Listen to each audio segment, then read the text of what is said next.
if you walk into an American supermarket, the amount of breakfast cereals you see, it's an immense number, right? And all flashy colors, all this thing. And then I'm in India now. We're slowly getting a lot more. We've gotten a lot more variety, but I think that just that color rush that you get by looking at everything that's there is crazy, and just the amount of choice that they end up getting is just pushing them into like, okay, let's go after the flashiest color versus what's healthy or what's right for you or picking the right thing.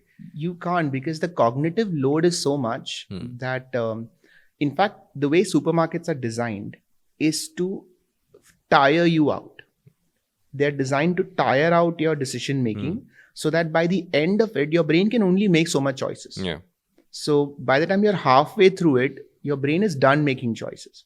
Yeah. So it's like, chalo utha lete hai. Let's pick it. Bhook lag rahi hai, let's put 2 more biscuits. Yeah. In the end, when you're at the checkout counter, there's a chewing gum. I mean, do I really want chewing gum? Doesn't matter. Let's put it. Yeah. You know, you will find things and you won't think too much because your brain is literally out of energy. And that is the problem in today's world, that we are tiring ourselves out over things that frankly don't deserve that much of attention. Yeah. Because we have a constant rush of options and choices, and you're also at a point where, like, I forget the actual name for it.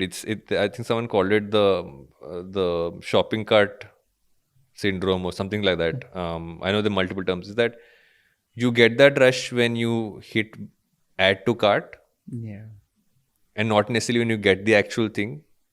And so there was this interesting point. So I think I read on Twitter where someone said that I just keep adding stuff to cart and ignoring it and eventually taking it off. So I get the surge. I don't have to pay the money for it, which was an ingenious way to get that, at least a minute part of that rush. Because once you get the thing, you don't care about it as much. You want to buy the next thing and the next thing after that. Because it's so easy to just keep adding stuff to cart. That's a great startup idea. Yeah. If you could have a filter on top of Amazon. Yeah. Where it gives you all the pleasure of just buying. And if you want, it'll even send an empty box to your house. Yeah. And you get the pleasure of opening it also, and you're done. It's somebody should do that. Yeah. You know, there's something to design and designing for neuroscience and designing for the mind. Yeah. And I feel it's always been a thing, but people haven't realized it. Like, it's about what colors you use in specific spaces, what you put at the checkout counter, like we just spoke about.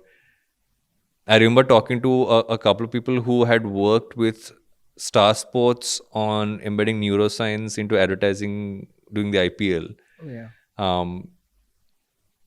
When you look at how you design spaces and especially things like that, what seems to be the open secret that everybody seems to know that the consumer doesn't know? This whole thing is under neuromarketing, which is understanding decision making and how can you manipulate them or how can you influence them. So there was a study that that showed how the last advertisement that somebody sees before entering the supermarket, the chances of them buying that product are 30% higher. Just on account of having seen that image before they enter the supermarket. That's it. So advertisers want their product to be the last thing you see. And so it makes sense for them to constantly bombard you everywhere all the time, because it increases the chances of you buying it.